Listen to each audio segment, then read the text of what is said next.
Welcome to the deep dive. Today we're looking at a stack of sources that really get into what's becoming an unavoidable, almost existential challenge for intellectual property law. And that phrase, existential crisis, it's not hyperbole here at all. For centuries, the whole patent system has been built on this idea that an invention comes from a conscious human mind. Right. Now, AI systems aren't just tools for efficiency anymore. They're, autonomously generating novel, patentable ideas. Right. And that shift just tears apart the definition of who or even what can be an inventor. And that is the absolute core mission of this deep dive. We're drilling into sources that explore how this explosion in AI sophistication is fundamentally challenging the legal structures of patent law. Specifically around inventorship and ownership, yeah. Exactly. We really need to understand the full weight of this. Imagine the world's next life-saving drug or some revolutionary new material isn't produced by a team of human researchers, but by an algorithm running on a server farm. Who gets the credit? Who gets the credit and who controls the rights? That's the billion-dollar question. So let's frame the central dilemma for you, the listener. When an AI creates a concept that is, demonstrably new and non-obvious. So it passes the two main legal hurdles for a patent. Exactly. Can a human still legitimately claim to be the inventor without committing fraud? Let's unpack just how big this technological leap is. AI has completely overhauled pretty much every industry, and intellectual property is really where the rubber hits the road.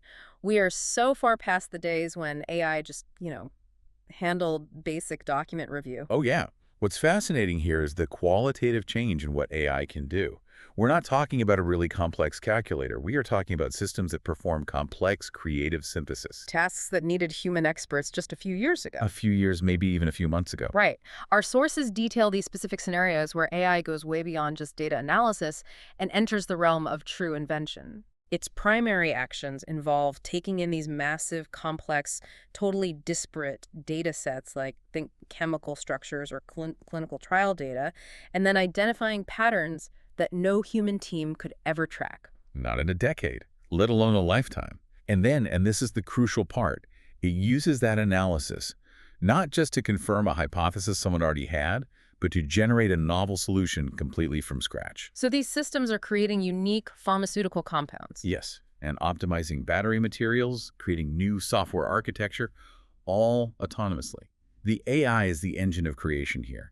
It identifies a need and synthesizes the solution without any explicit human step in that creative process. So if the AI autonomously developed the novel compound, where does that leave the human patent lawyer or the researcher who just started the process with a really broad prompt, like find a compound that does X? And that is the crux of the challenge. Traditional patent systems say inventorship goes to individuals who made a substantial intellectual contribution to the idea. The conception of the invention. Exactly. It has to be traced back to human conscious thought and intent. But if the AI system is doing the heavy lifting, the novel synthesis, it completely challenges that notion because an AI doesn't have what the law considers conscious intent. That seems like a huge legal barrier. Does that mean that programming the AI, the human work that went into training the model, doesn't that count as the substantial contribution? Well, not necessarily, Right. But it moves the goalposts, dramatically. Right. Programming the AI is often seen as inventing a tool. Okay. If I invent a new, really powerful hammer, I don't get credit for the beautiful house that someone else builds with my hammer, right? Right. So the legal challenge right now is figuring out at what point using the tool crosses the line into becoming a novel contribution to the output itself. As we were saying, patent law is just so deeply rooted in this premise of human creativity. It's about rewarding the person who had the idea. And that whole reward system, the ownership, the recognition, the profit, it all depends on having a human inventor who can actually hold those rights. Right. So when you look at how an AI generates ideas, there's this fundamental disconnect. AI's creativity, if you can call it that, comes from algorithms, machine learning, statistical analysis. It doesn't have the legal status of a person. It can't be held accountable. It doesn't have intent. And this is exactly why the major jurisdictions have taken such a firm initial stand.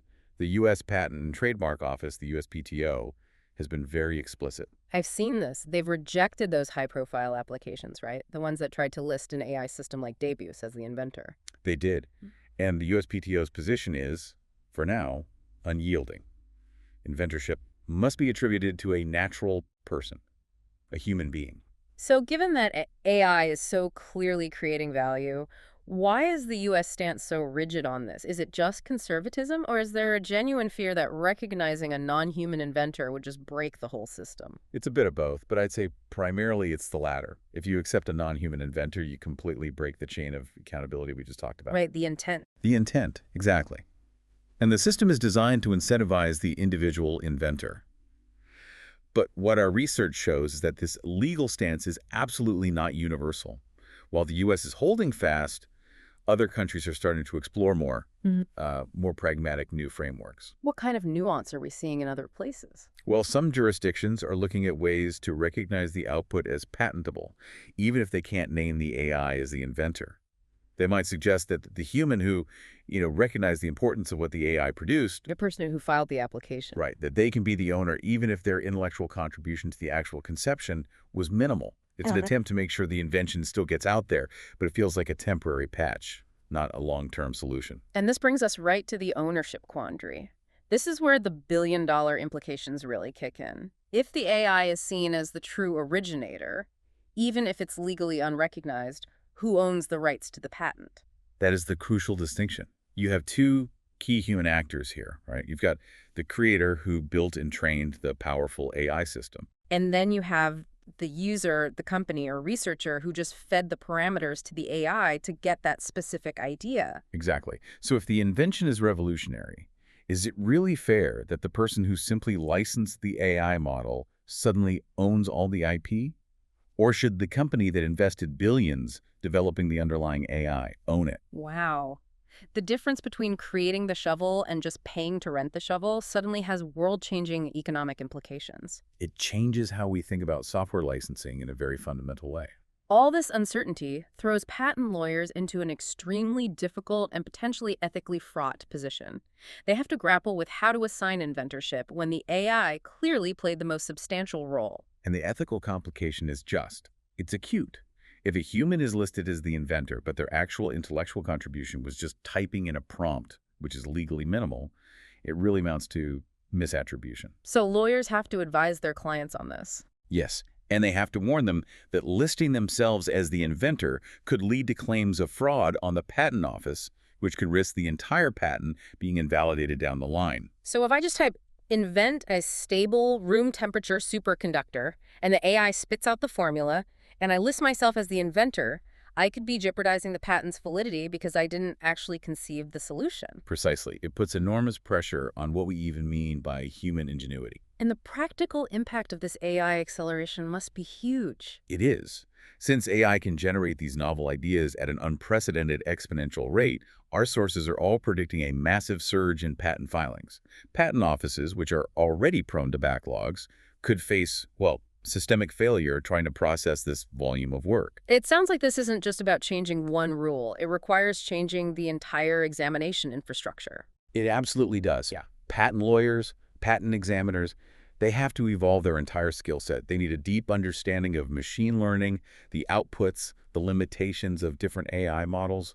They have to recognize that intellectual property law just cannot stay static. It has to adapt or it becomes irrelevant. It does. Otherwise, it just risks becoming irrelevant to modern innovation. That sounds like it demands a huge degree of collaboration, which is often difficult between such different fields. Absolutely. The need for ongoing collaboration among AI ethicists, legal professionals, and policymakers is just crucial. They have to work together to make sure the legal framework evolves with the technology instead of constantly playing catch-up. Otherwise, the legal system is just trying to put a square peg into an exponential hole. That's a great way to put it. Which brings us to the core ethical debate that legal experts are really wrestling with right now.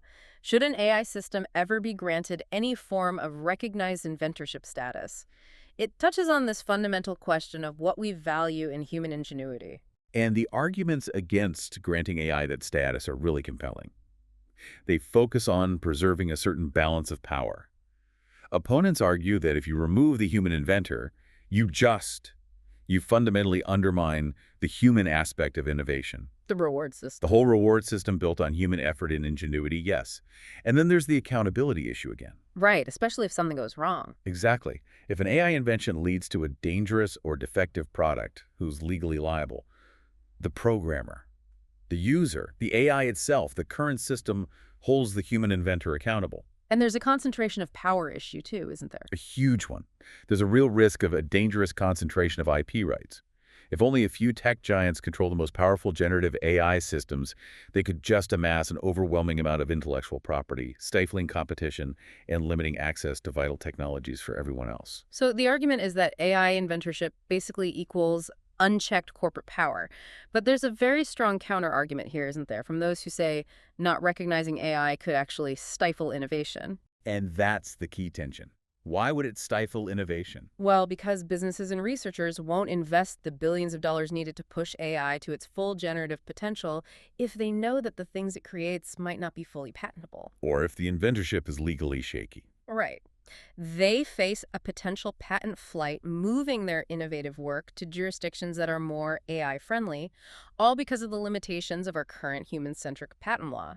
If the legal protection is uncertain, the incentive to invest just plummets. So it leaves us in this legal limbo, where the most technologically advanced ideas are being born, Hmm. but their protection is fundamentally uncertain. Yeah, the very system designed to promote innovation is, ironically now, acting as a brake on the most rapid form of invention we've ever seen. Hashtag outro. Ultimately, the rapid rise of these AI-generated inventions is forcing patent law to confront some really fundamental questions about the nature of inventorship and ownership.